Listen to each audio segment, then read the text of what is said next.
أعوذ بالله من الشيطان الرجيم. بسم الله الرحمن الرحيم. السلام عليكم ورحمة الله تعالى وبركاته. الحمد لله رب العالمين، والصلاة والسلام على سيدنا محمد وعلى آله وصحبه أجمعين. اللهم علمنا ما ينفعنا وانفعنا بما علمتنا وزدنا علما وعملا متقبلا وارزقنا رزقا حلالا كثيرا واسعا يا أرحم الراحمين. اللهم إنا قد استودعناك بما علمتناه فادره إلينا عند حاجتنا إليه ولا تنسنا يا رب العالمين. اللهم أخرجنا من ظلمات الجهل وأكرمنا بنور العلم وأحسن أخلاقنا بنور الحلم. وصلى الله على سيدنا محمد وعلى آله وصحبه وبارك وسلم. أما بعد.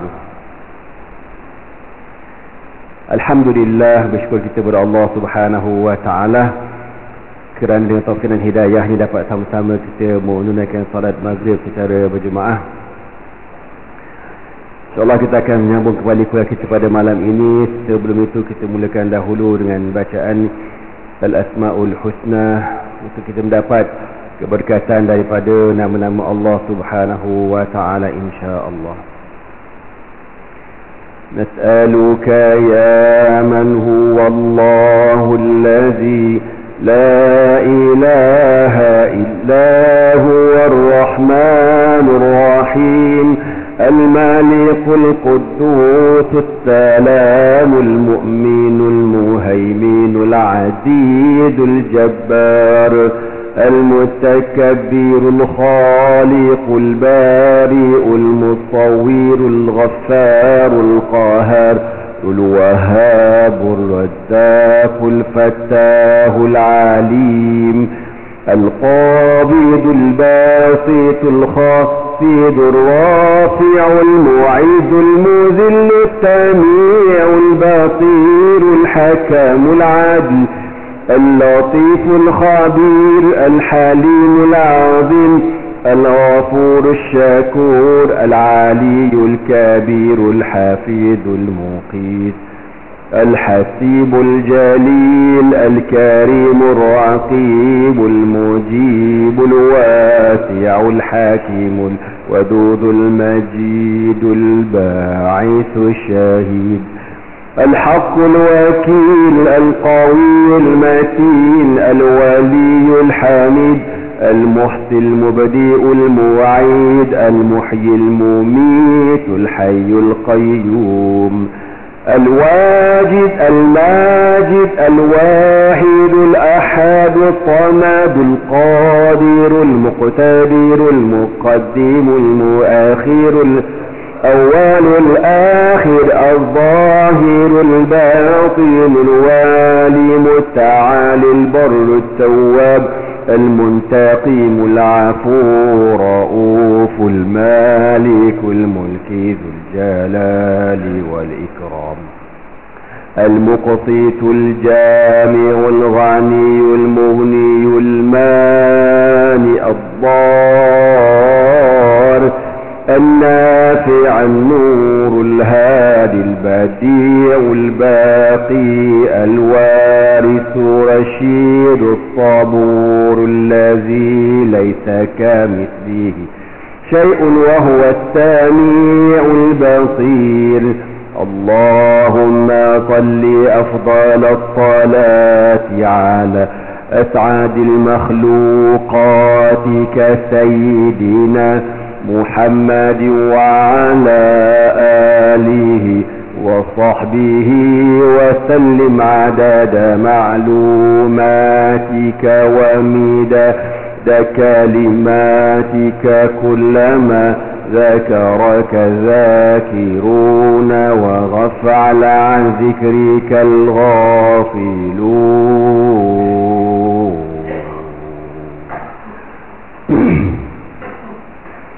قال رسول الله صلى الله عليه وسلم: إن لله 99 اسما من أحصاها دخل الجنة Sabda Rasulullah sallallahu alaihi wasallam, sesungguhnya bagi Allah Subhanahu wa taala itu ada 99 nama. Man ahtaha dakhala jannah. Barang siapa yang membilangnya dimasukkan ke dalam syurga Allah Subhanahu wa taala, insyaallah. Amin. Muslimin muslimat yang dirahmati Allah sekalian, sambungan kita pada malam ini kisah seorang tabi'in yang bernama Sayyiduna Iyas bin Muawiyah radhiyallahu ta'ala anhu. Jadi pada pertemuan lepas ana ada cerita tentang Iyas bin Muawiyah ni, tapi ana yakin tuan-tuan confirm dah tak ingat dah cerita dia ni, ya. Jadi ana ulang sikitlah tuan-tuan ya. Kisahnya apabila Sayyiduna Umar bin Abdul Aziz nak melantik seorang qadi menjadi qadi di Basrah, maka diberikan dua calon, seorang bernama Iyas bin Muawiyah Al-Muzani dan seorang lagi Al-Qasim bin Rabi'ah Al-Harithi radhiyallahu ta'ala anhuma. Ini ringkaskan cerita. Apabila dua orang ini dipanggil menghadap, Muawiyah dan Qasim, untuk diberikan jawatan sebagai qadi di Basrah, dua-dua tak nak pegang jawatan qadi. Qadi ni besar tuan-tuan, bukannya kadi yang juru nikah tu. Bagi tok kadi tu bukan tok kadi, tu pebarang tok kadi. Qadi hakim besar, ketua hakim negara Basrah. Jadi dua-dua ni bila ditawarkan jawatan ni, dua-dua tak nak.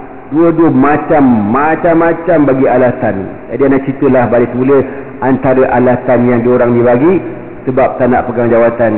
Contoh dia kata kat sini, dia kata yang masa tu dekat Basrah ada YB dia bernama Adi bin Arfa'ah. Dia kata kamu berdua kena terima jawatan ni, salah seorang kena terima. Lalu Iyas bin Muawiyah kata apa? Ayuhal amir, wahai YB, sal anni wa anil Qasim faqihai al-Iraq. Kalau tuan nak tahu di antara kami berdua siapa yang layak pegang jawatan, jangan tanya saya, jangan tanya dia. Kena tanya dekat dua orang ni, orang Iraq yang paling alim, Al-Hasan al-Basri dan Muhammad bin Sirin. Tanya dekat dia orang ni, kami berdua siapa yang lebih layak. Kenapa Iyas bin Muawiyah sebut nama dua orang ni? Sebab Iyas bin Muawiyah dia tak rapat sangat dengan Hasan Basri dan juga Muhammad bin Sirin. Tapi Al-Qasim memang rapat dengan dua orang ni.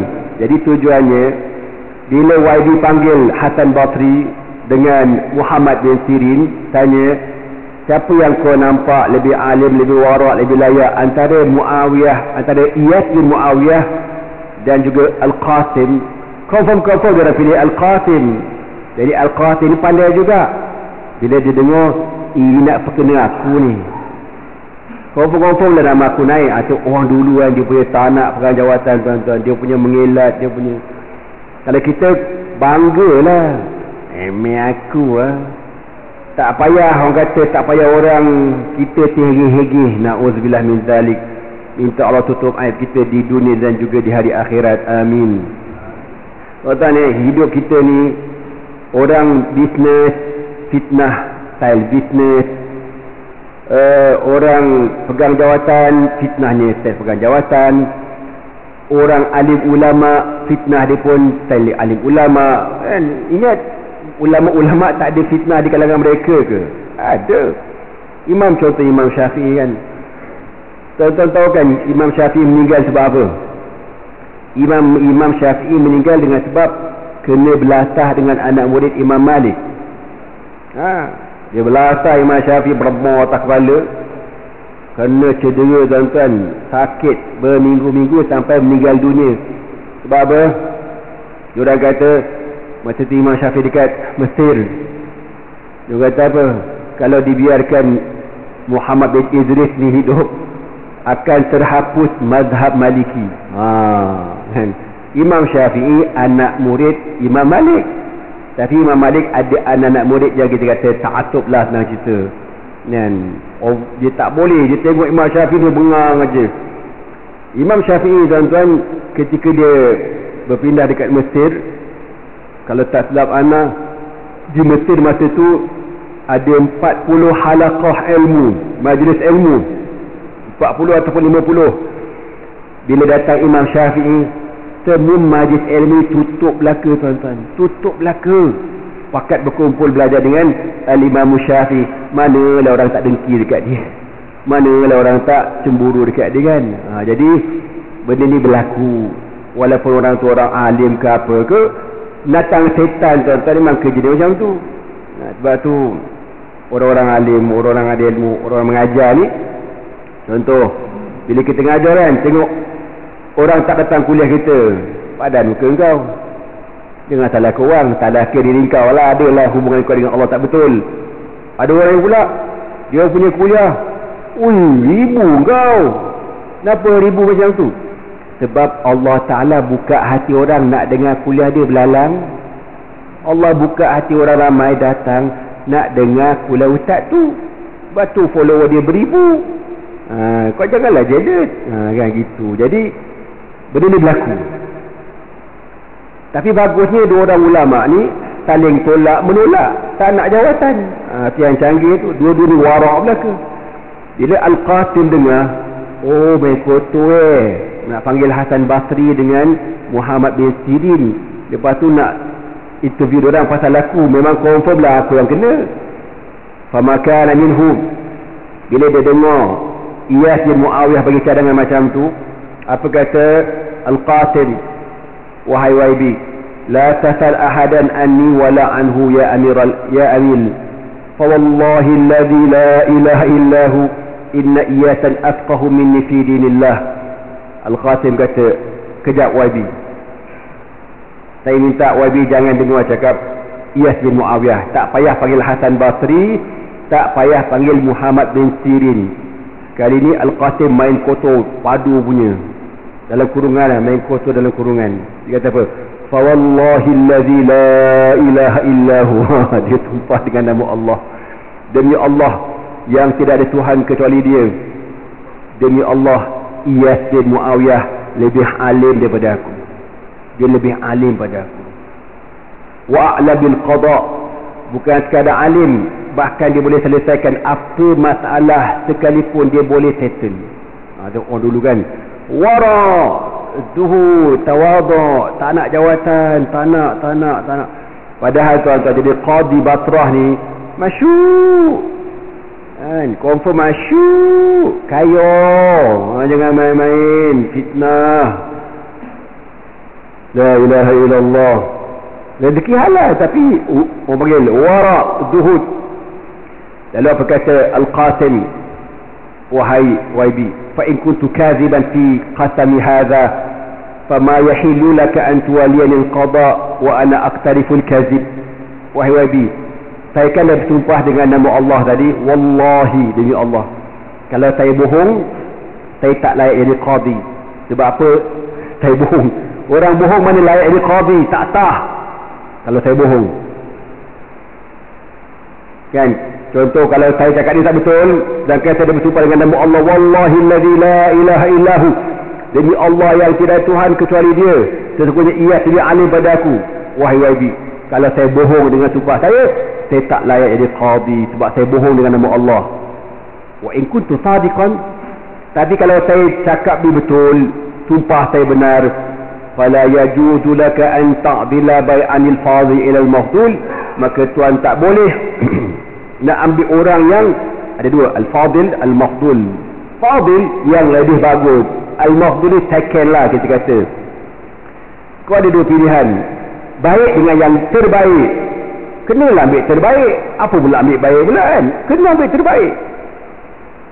Bila dia kata macam tu, Iyas bin Muawiyah pun tahu lain macam dia ni, confirm aku kena dah. Falsafata Iyas ilal amir, apa kata Yazid Muawiyah kepada YB ni, ayuhal amir, wahai tuan YB, innaka ji'ta bi rajulin wa da'awtahu ila al-qada. Tuan sekarang dia bahasakan seakan-akan dia dah kena perangkap dan dia akan jadi qadi. Tuan sekarang dah lantik seorang menjadi qadi, fa'uqaftahu ala syafiri jahannam. Okey, mana dia dua lah, salah satu antara dia ataupun qasim. Salah seorang kami sekarang dah dilantik ini qadi. Tiba salah seorang pada kami ni, bila dah pegang jawatan ni, apa kata? Ia jawatan ini menyebabkan orang yang pegang jawatan tu telah berada di syafiri jahannam, tepi tebing api neraka, tepi gaung api neraka. Ni jawatan qadi, jawatan ketua hakim ni. Ingat tenang apa? Kan Nabi kata apa? Al-qudatu thalathatun isnani fin nari wa wahidun fil jannah, kan? Dan mulut aku cerita hadis tu. Nabi kata qadi ada 3, 2 masuk neraka, seorang je masuk syurga. Qadi arafa al-haqqa wa lam yahkum bihi fa huwa fin nar. Qadi ataupun hakim, dia tahu benda itu benar tapi dia tak menghukum dengan kebenaran, dia hukum dengan kebatilan, masuk neraka. Yang kedua, qadin lam ya'rif al-haqqa fa hakama ala batil fa huwa fin nar. Qadi, hakim yang tak tahu kebenaran itu benar, salah tu salah, dia tak tahu, dia berhentam aja, dia main bubuh aja, masuk neraka.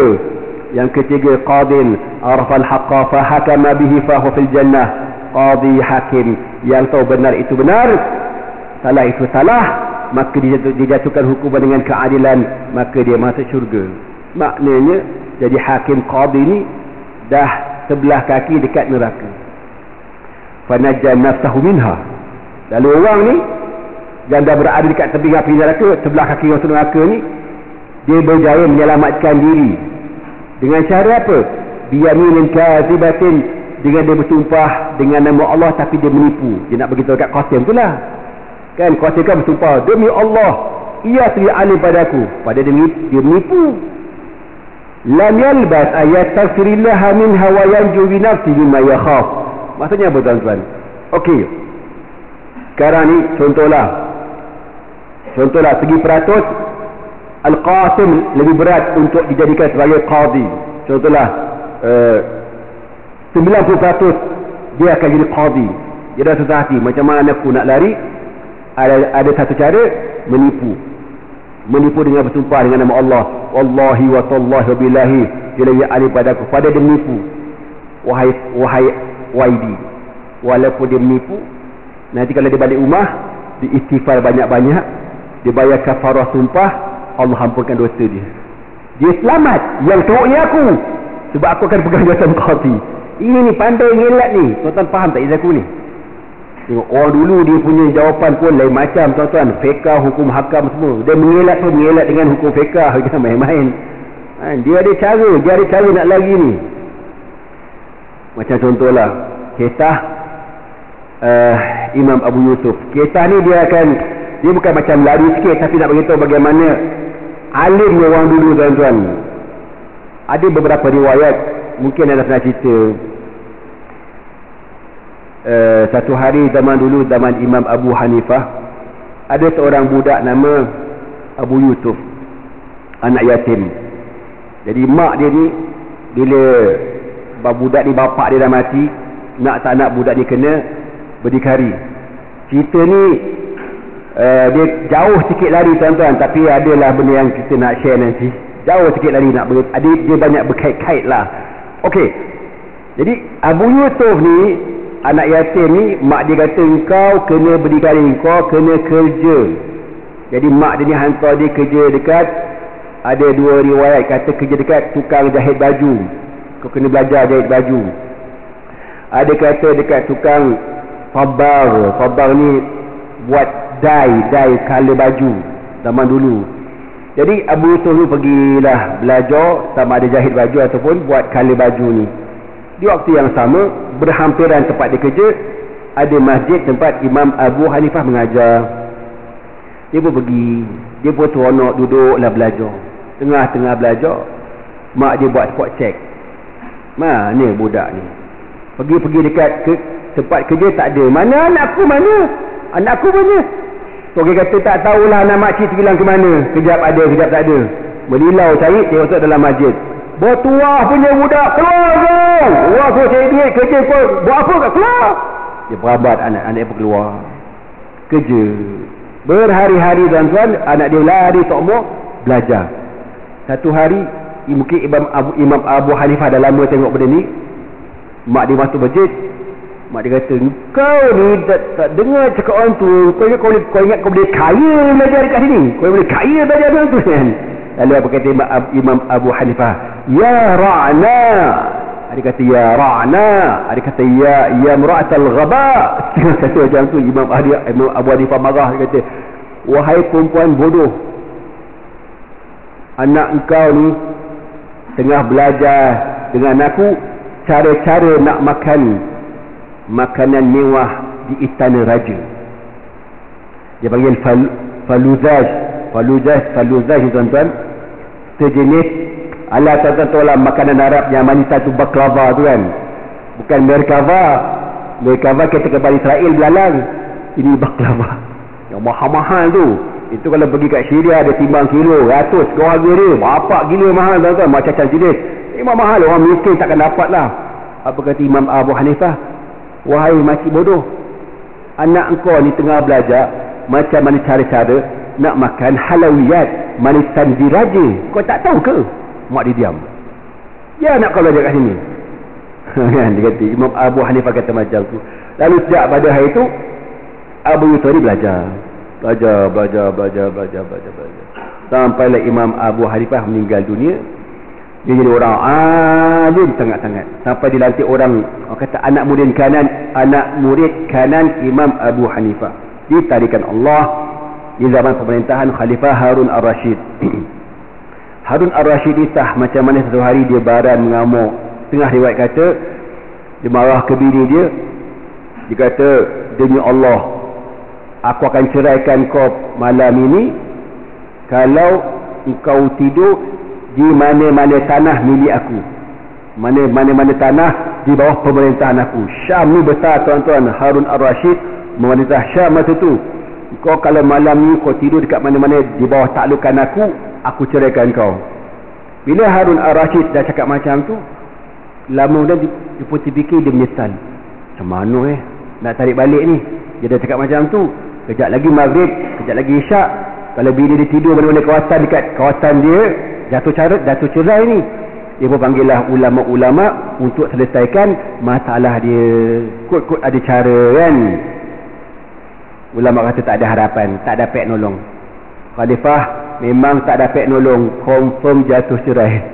Tengah-tengah pergi lalat, orang teringat Imam Abu Yusuf, panggil dia datang. Kata Imam Abu Yusuf, tuanku ada masalah apa? Masalah saya sudah selepas cakap. Dia kata, kalau bila saya tidur dekat mana-mana di kawasan jajahan saya, maka jatuh cerai. Macam mana nak buat ni? Apa kata Imam Abu Yusuf? Simple present tense tuanku. Tenang aja. Tenang macam mana? Suruh bini kau tidur dalam masjid. Apa tal pula? Allah berfirman, wa annal masajida lillah fala tad'u ma'allahi ahadan. Allah berfirman, wa annal masajida lillah. Sesungguhnya masjid ini milik Allah, bukan milik tuanku. Dia kata macam tu. Bila dikeluarkan fatwa macam tu tuan-tuan, legalah khalifah. Selesailah masalah. Malam tu bila tidurlah dekat masjid, dan selepaslah sumpah khalifah. Khalifah punya suka tuan-tuan, suka ni dia panggil Imam Abu Yusuf, dan dia pun jamu, hidangkan makanan. Dalam banyak-banyak makanan ada apa? Ada baklava, halawiyat yang manis, yang orang biasa takkan boleh makan. Masa Imam Abu Yusuf tengok manisan tu, ada tengah riwayat kata dia menangis. Dia menangis sebab apa? Khalifah kata, kenapa kau menangis? Ini makanan, bukan T40, T20 ni. Ini tak ada T ni. Ya, ini makanan diraja. Kenapa kau nangis? Kata Imam Abu Yusuf, aku teringat Imam Abu Hanifah kan? lebih kurang 40 tahun yang lampau dia pernah kata, biarkan budak belajar dengan aku. Dia tengah belajar cara-cara nak makan manitan diraja. Kau tahu apa perempuan nak bagi tahu dua benda kat sini tuan. Yang pertama, kuatnya firasat Imam Abu Hanifah. Firasat Imam Abu Hanifah ni memang terbaik lah. Kalau baca Imam Abu Hanifah memang luar biasa firasat dia tuan-tuan. Allah Ta'ala bagi dia, subhanallah. Sebab tuan ada cerita kat tuan-tuan, mazhab Hanafi ni mazhab majority, paling ramai di dunia. Yang kedua baru mazhab kita, mazhab Imam Syafi'i. Yang pertama, kuat dia firasat tok guru dia. Budak ni tengah belajar cara-cara makan manisan istana. Biarkan duduk sini, biarkan belajar dengan aku. Dan Allah makbulkan sungguh. Yang kedua, bagaimana kecerdikan Imam Abu Yusuf. Orang lain tak tahu nak keluar fatwa macam mana, kona baring habis, tak ada. Ada dia selamba je, tidur dalam masjid, settle masalah. Maka tak jatuh talak, kan. Itu nak beritahu alim ni orang dulu. Okey tuan-tuan semua. Jadi balik ke cerita kita ni, macam tadi lah, bila Qasim dah bersumpah dengan nama Allah, wallahi dia lagi pandai pada aku. Apa kata Iyas bin Mu'ad? Tak ci. Kalau setakat bersumpah, sumpah menipu pun, kalau dia balik dia beristighfar sebenarnya taubat, Allah ampunkan dosa dia dan dia selamat dari jawatan qadi. Aku yang kena, aku tak nak. Bila macam tu tuan-tuan, duk bergaduh. Faqala lahu Adi. Lalu Waidu pun pening kepala juga. Baca ni tak settle ni. Yang ni kata gitu, yang tu kata gini, yang tu kata gini. Lantas Waidu keluarkan keputusan. Inna man yafham misla fahmika hadha la jadirun bil qada hariyun bihi. Sesungguhnya orang yang memahami macam kau ni wahai Iyas, kau faham betul-betul ni, kau faham maknanya cara nak kau faham dah cara kau jawab tu, nampak sang kau faham, maka kau lah layak jadi qadi. Aku arahkan kau jadi qadi, bilik kau. Tak pasal-pasal kena jadi qadi. Jadi terpaksa terimalah. Jadi tulis surat, hantar dekat Omar bin Abdul Aziz. Omar Abdul Hussein wajib ikut arahan Amirul Mukminin. Okey. Dia kata, siapa dia Iyas bin Muawiyah ini? Wulida Iyas bin Muawiyah al-Muzani sanata 46 al-Hijrah fil mintaqati al-Yamamah fi Najd. Muawiyah Iyas bin Muawiyah al-Muzani lahir pada tahun 46 Hijrah di sebuah lokasi bernama Yamamah di Najd. Najd pada hari ini dekat Riyadh, ibu kota Saudi. Wa intaqala ma usratihi ila Basrah wa fiha nasha'a wa ta'allam. Kemudian dia berpindah dengan keluarga dia berpindah ke Basrah, ke Iraq, dan belajar dekat sana. وتردد على دمشق في يفاعته وأخذ عمن أدركه من بقايا الصحابة. Dan kemudian dia sempat berulang alik daripada Iraq ke Damsyik, Syria, untuk bertalaki, berguru dengan ulama-ulama seperti para sahabat Nabi radhiyallahu ta'ala anhum ajma'in. Walaqad zaharat 'ala al-ghulam al-mudani 'alaim an-najabati wa amarat az-zaka' منذ نعومة أظفاره. Dan ulama-ulama menceritakan bagaimana Iyas bin Mu'ad al-Muzani ini daripada kecil dan nampak kecerdikan yang luar biasa. Waraknya. Okey tuan-tuan, anda boleh cerita pasal orang Damsyik, ulama-ulama yang warak-warak ni. Ada satu cerita lah, anda tengok semalam, diceritakan oleh anak dia sendiri bagaimana karamah bapa dia ni. Orang kita nampak karamah ni, tuan-tuan apa? Dia ni ada keramat. Keramat dia apa? Dia bawa kereta tak payah isi minyak kau. Dia isi air mineral je. Bapak. Contoh karamah juga kan.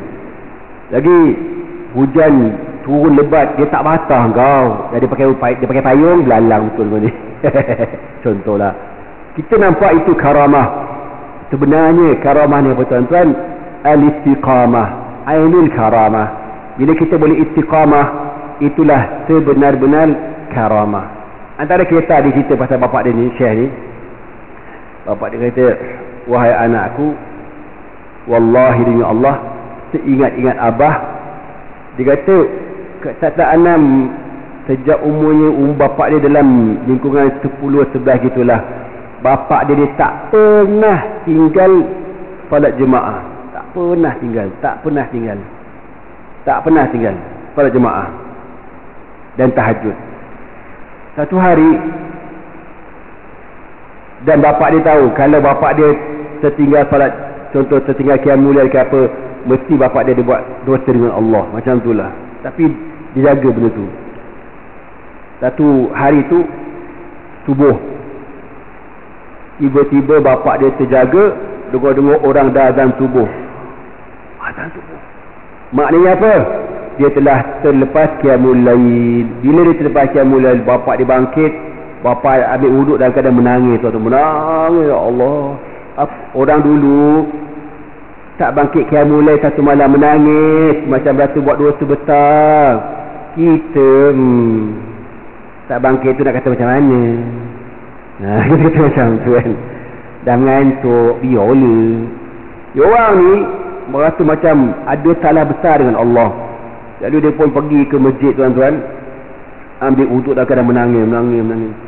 Masa dia dah ambil wuduk tu, dia tengok masjid tak ada orang, tapi orang dah azan. Lepas pada dia ambil wuduk siap-siap, Bilal pun keluar. Kau kenapa nangis? Dia terdialah jitan, dah azan. Apa kata Bilal ni? Aku silap azan, belum masuk waktu.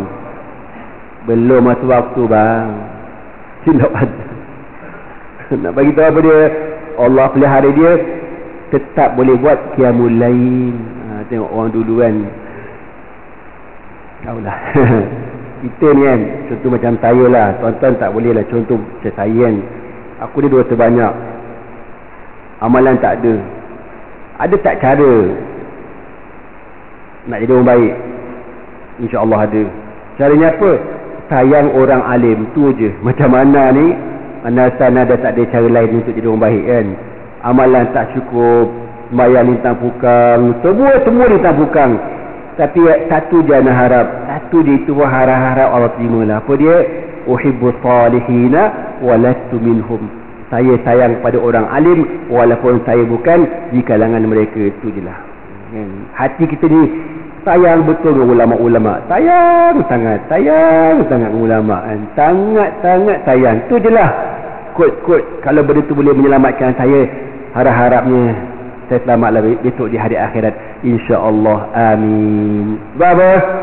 Kan sebab Nabi pernah ditanya oleh seorang Arab Badawi, dia kata, ya Rasulullah, dia kata, ar-rajulu yuhibbul qauma wa lamma yalhaq bihim. Ya Rasulullah, ada orang tu dia menyayangi satu kaum, tapi dia tak mampu nak tiru kaum tu. Orang tu macam mana? Maka dia berkata apa? Yuhsyarul mar'u, al-mar'u yuhibbul qauma wa lamma yalhaq bihim. Ada orang tu dia suka pada satu kaum ini, tapi dia tak mampu nak ikut. Macam mana orang tu? Maka Nabi kata apa? Yuhsyarul mar'u ma'a man ahabba. Dihimpunkan seseorang itu di padang mahsyar bersama dengan orang dia sayang di atas dunia. Hadis ni tuan-tuan, sahabat kata mengembirakan hati para sahabat. Sebab apa?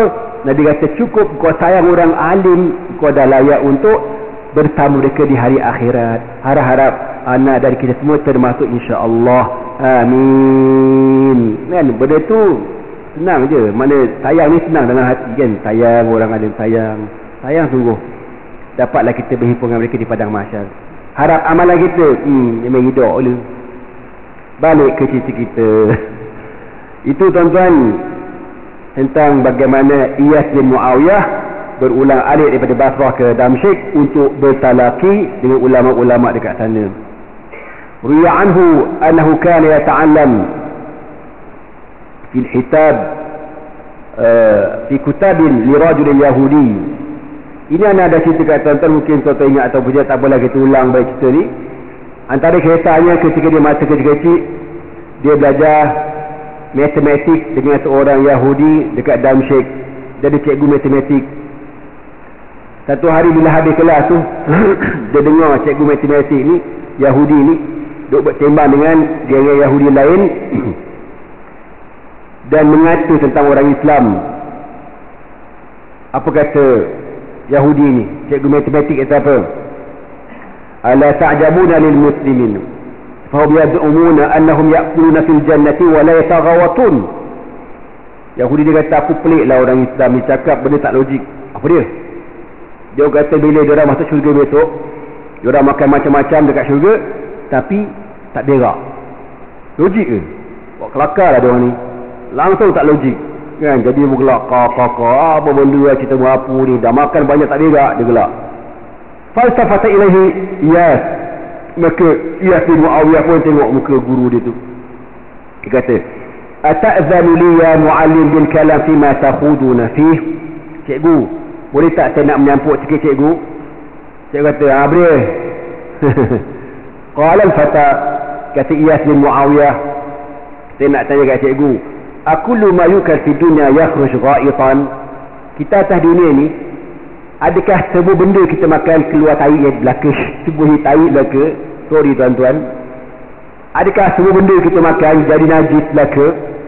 Kata cikgu dia, lah kan, ada jadi najis, ada jadi darah, ada jadi otot, ada jadi macam-macam lah. Faqala al-fata, maka kata Iyas, okey, fa'ida yazhab, habis yang tak keluar di najis tu pergi ke mana makanan tu? Kata cikgu dia, yazhab fi khiza'il jismi, macam tadilah, jadi darah, jadi sel, jadi tu, jadi ni. Faqala al-fata, kata Iyas bin Muawiyah, apa cikgu pelik? Kalau atas dunia pun Allah Ta'ala boleh buat macam tu, dekat syurga lebih lagi lah. Atas dunia pun bukan semua keluar di najis belaka. Kalau tak, kurus lah kau. Yang keluar makan nasi, contoh makan nasi lemak sebungkus, keluar pun sebungkus juga. Berdebok macam tu. Makan 400 kalori, keluar 400 kalori. Apa barang?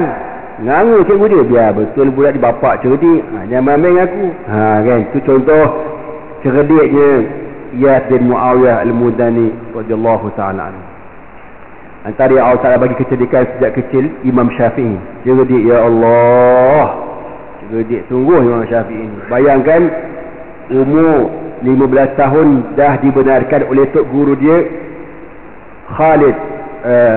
Khalid bin Muslim Az-Zinji untuk Imam Syafi'i mengeluarkan fatwa. Umur 14-15 boleh keluar fatwa, tuan-tuan. Alim.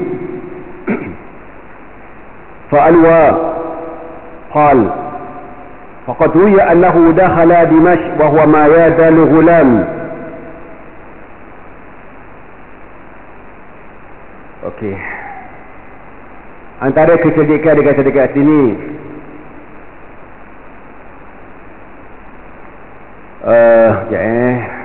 okey, ini pun ada cerita tu, tapi sajalah. Ingat lagi tak, kisah zaman ni sahabat Nabi Anas bin Malik masih hidup lagi. Tapi Sayyidina Anas bin Malik dah tua sangat. Sebab Anas bin Malik ni dia dapat 3 doa Nabi kan. Allahumma atil umrahu wa barik amwalahu wa auladahu wa adkhilhu jannah. Atau kama qala Nabi sallallahu alaihi wasallam. Nabi kata, ya Allah, engkau panjangkan umur Anas bin Malik, panjangkan umur dia. Wa aktsir malahu wa auladahu, banyakkan rezeki dan anak-anak dia. Wa adkhilhu jannah, dan masukkan dia dalam syurga. Anas bin Malik anak cucu lebih 100 orang, tuan-tuan. Tadi saya tengok dekat IG, ada dekat mana Saudi kot, bapak dia sedang meraihkan birthday anak yang ke-39. Oh, smackdown. 39 bang. Tapi tak boleh lawan member aku. Tadi baru tahu saya ada seorang member baru meninggal tadi. Arwah bapak dia, tuan-tuan, anak seorang juga give up lambat. 48 orang. Nak mak 6 orang, 6 2 cerai, lepas tu ada lagi 4, 48 smackdown. Bahagia pula tu. 48 je. Okey. Jadi Anas bin Malik ni anak ramai, cucu ramai, sampai ada di kalangan anak cucu dia yang meninggal di awal. Dia tak meninggal lagi. Rezeki dia jangan cakap tak putus-putus. Sampai dia dah tua. Satu hari tu bila time orang nak tengok anak bulan Ramadan, orang bakal tengok belaka. Tak nampak. Tiba-tiba Anas bin Malik yang dah tua tu, umur dah cecah 100 lebih, kata, laqad ra'aitu, aku nampak. Oh, kata dia, betul. Kita dah pakai teropong pun tak nampak. Aku nampak, dia kata. Oh, mana ada, tak ada pun. Iyas bin Muawiyah dah perhati je muka Anas bin Malik. Kenapa dia nampak Oh, patutlah dia nampak. Dia pergi dekat muka Anas bin Malik, dia pun sapu gini. Sapu. Dia kata, Atuk nampak lagi tak? Hilang dah, dia kata. Tak ada. Sebab apa tuan-tuan? Dia punya kening ni dah melengkung ke depannya. Jadi kan kening dia ni dah beruban warna putih kan. Bila melengkung jadi nampak macam anak bulan. Kau faham tak aku cakap apa ni?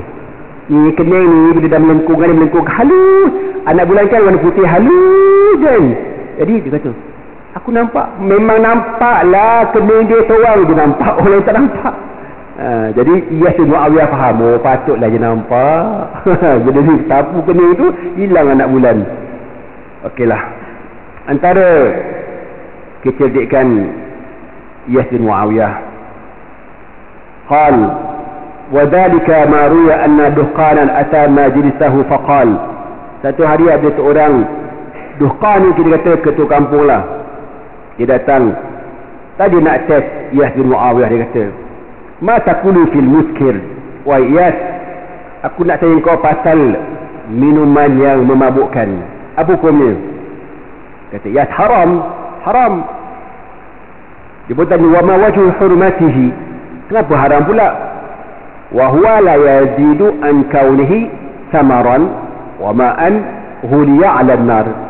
Kata ketua kampung Mamat ni, azan. Muslimat yang dirahmati Allah sekalian. Jadi balik ke cerita tadi. Jadi Mamat ni dia tanya, kenapa arak tu haram? Dia fikir segi logik kan.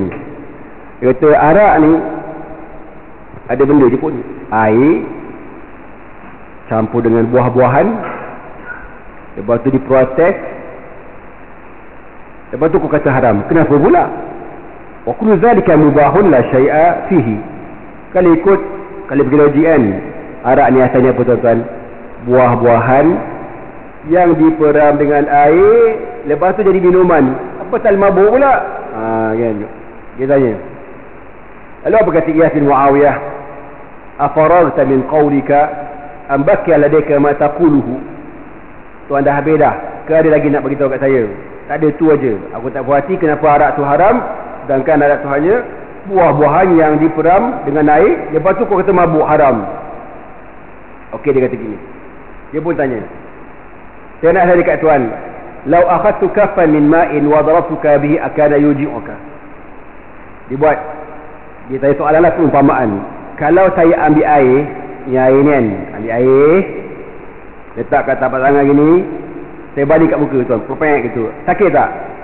Mana sakit, dia kata. Okey, satu. Kedua, lau akhadtu kaffan min turabin fa darabtu akana yuji'uka. Sekarang saya ambil tanah, pasir, letak kat tapak tangan ini, saya balik kat muka tuan, sakit tak? Mana sakit? Okey, fine. Kemudian saya ambil lagi tanah yang lain, pasir lain contoh, letak lagi kat tangan, balik kat muka tuan, sakit ke tak? Tak sakit. Tak sakit, okey. Sekarang saya buat gini, akhadtu turaba thumma taraktu alayhi tibn wa sababtu fawqaha al-ma' thumma madajtuha majjan thumma ja'altu kutlatan fi ash-shams hatta yabisat thumma darabtuka biha akanat tuji'uka. Sekarang saya ambil pasir, ambil tanah, campur dengan air, gupal macam ni, saya pun keringkan dekat matahari keras, saya balik kat muka kau. Sakit tak? Oh, pecah muka bos kan, barai muka aku kena batu blok. Begitulah arak. Arak macam itulah. Kalau kau fitakan air, fitakan buah, tak ada benda kau makan, kau minum air, kau makan buah, mana mudarat. Tapi kalau kau dah campur, dalam mana dijain, jadi naik berbuih lah, apa benda semua tu, itu yang jadi mudarat tu pula. Geram lah. Jadi dia guna logik supaya orang ni ngerti, faham kan. Orang buat cuka kan macam tu, yang di mata bila time menggelegak naik buih tu, itu kalau minum haram.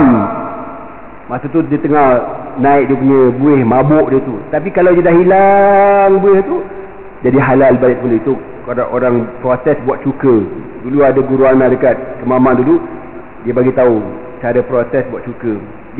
Orang buat cuka tuan-tuan, dia peram, ada bahan dia lah kan. Dia peram, nanti dia naik buih. Naik buih tu memang haram. Tapi bila dibiarkan lagi lama, buih tu akan hilang, masa tu dah jadi halal balik mula. Tapi dengan syarat buih tu hilang dengan dirinya sendiri, bukan dengan kita buang ataupun kita letak bahan lain. Kalau kita buang sendiri, kita letak bahan lain, tetap haram hukumnya. Dia kena hilang dengan dirinya sendiri melalui proses dia panggil tu tanyalah tokek cuka, aku tak reti. Qal walamma wala iyatul qada zaharat lahu mawaqif. Antara kisahnya lagi, anna rajulaini taqadaya indahu, ada dua lelaki jumpa dia nak settle satu masalah. Apa masalahnya dua lelaki ni tuan-tuan? Seorang lelaki ni dia dakwa, dia bagi dekat kawan dia ni duit, suruh simpan duit. Beberapa lama kemudian dia minta balik duit tu. Member dia kata, mana ada? Tak ada pun. Kata tak, engkau, aku bagi duit tu. Mana ada? Jadi sekarang ni nak tahu siapa betul. Fasa'ala Iyas ar-rajul al-mudda'a alaihi. Maka Iyas bin Muawiyah panggil mudda'a alaihi, di mana yang tertuduh. Dalam mahkamah dia panggil yang tukang tuduh mudda'i. Mudda'i itu yang tukang tuduh. Tertuduh mudda'a alaihi, yang kena tuduh.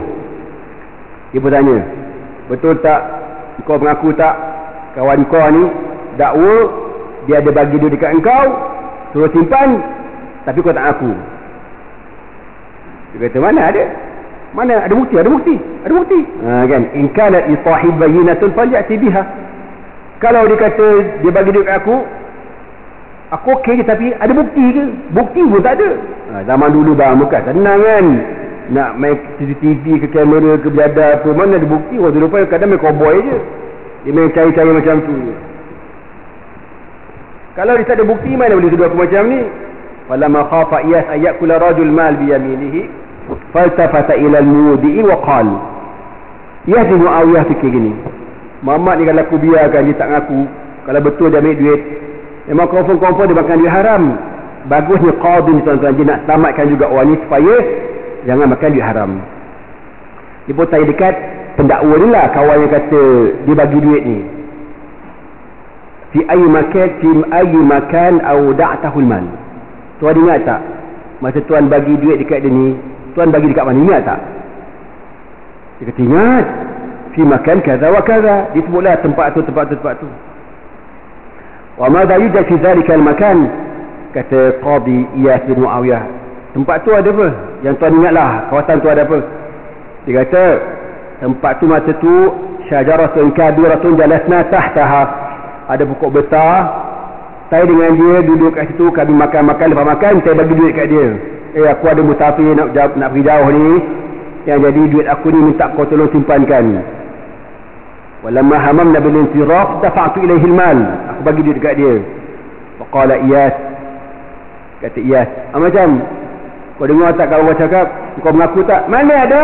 Aku tak ada bukti. Cakap macam tu semua dah bercakap, bukti mana? Okey, tak apalah.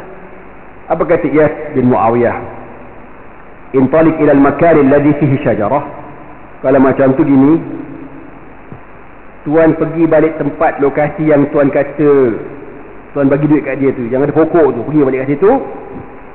Fala'allaka idza ataitaha zakartaka aina wada'ta malak.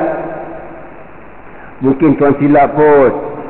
Tuan pergi kat kawasan tu, tengok kot tuan terletak dekat celah pokok mana ke mana, tuan tak bagi kat dia. Kot terletak tempat lain. Kalau berlaku macam tu, tuan pergi tengok, bagi tahu saya balik. Mana tuan tengok kan, ingat balik, lepas tu jumpa saya kan. Okeylah, baiklah kalau macam tu, mungkin taklah saya kot. Dia pun pergilah dekat lokasi tempat yang dia bagi duit kat kawan dia tu.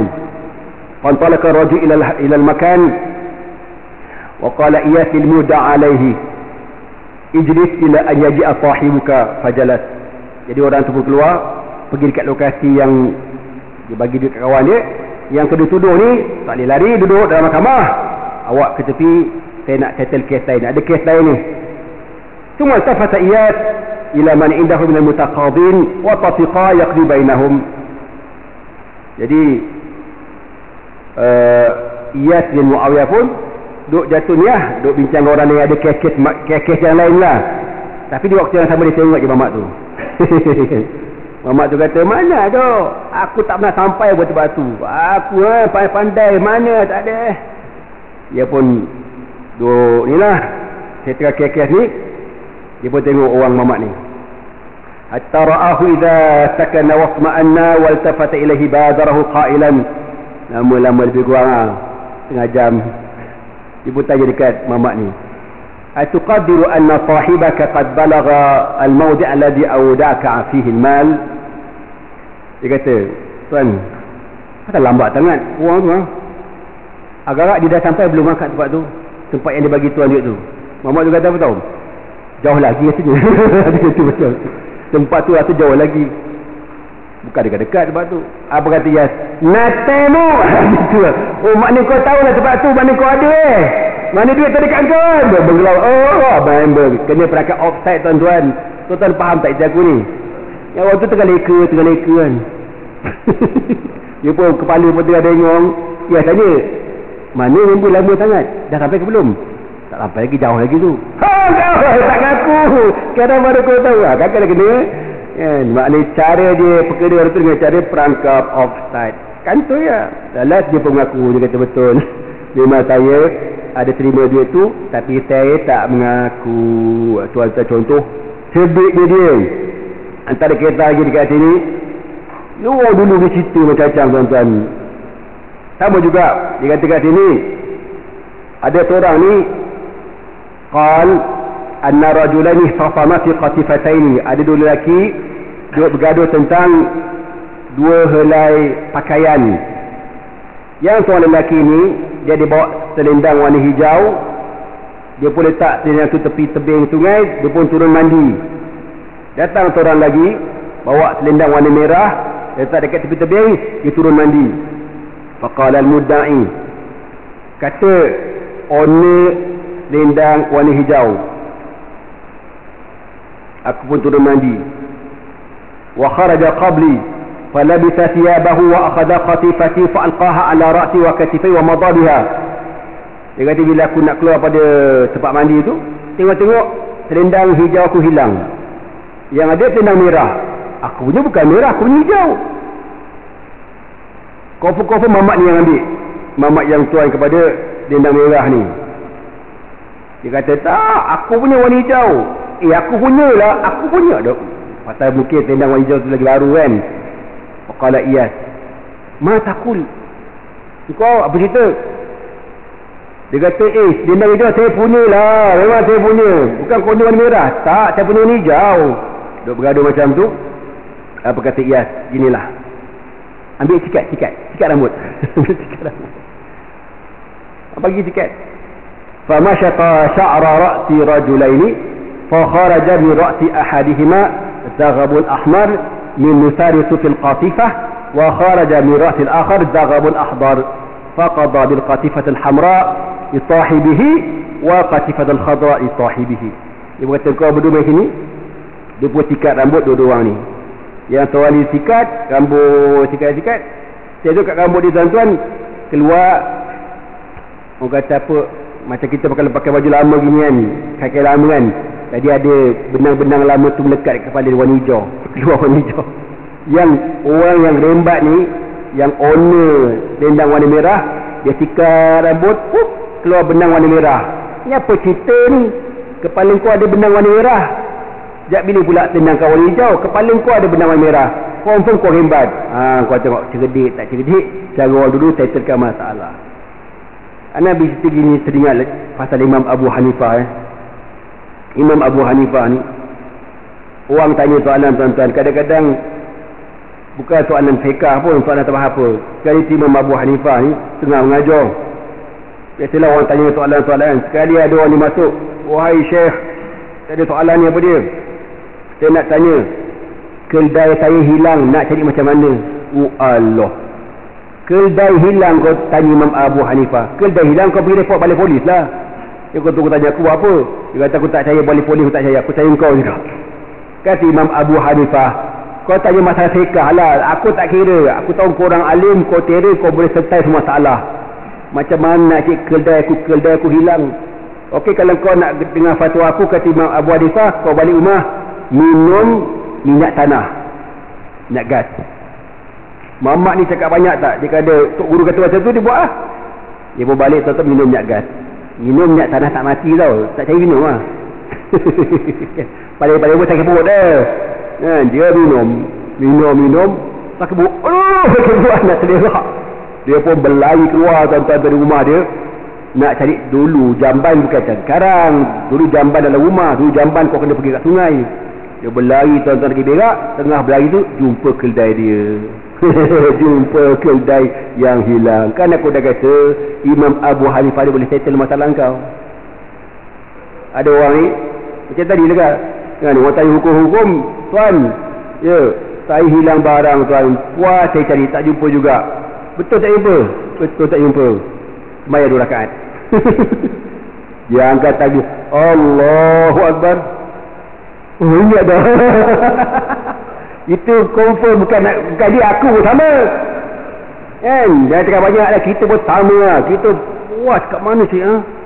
Tuan-tuan tak ada tuan main 2 rakaat, kau takbir je kat situ. Apa kata Imam Abu Hanifah? Kenapa dia terus main 2 rakaat? Sebab dia kata sebab setan takkan biarkan kau main khusyuk. Setan takkan biarkan kau solat khusyuk. Kau akan jumpa barang kau dalam sembahyang. Itu cara dia tuan-tuan. Hilang barang sampai 2 rakaat, insya-Allah jumpa. Okey tuan-tuan semua, kita berhenti dulu kat situ, insya-Allah kita akan sambung lagi lah pada pertemuan akan datang tentang kecerdikan al-Imam Iyas bin Muawiyah radhiyallahu taala anhu. Subhanakallah wa bihamdika asyhadu an la ilaha illa anta astaghfiruka wa atubu ilaik. Bismillahirrahmanirrahim. Wal 'asr innal insana lafi khusr illa alladhina amanu wa 'amilus salihat wa tawasaw bil haqqi wa tawasaw bis sabr. Allahumma innaka 'afuwun tuhibbul 'afwa fa'fu 'anna ya karim. Allahu subhanahu wa ta'ala a'lam bis shawab. Takbir. Allahu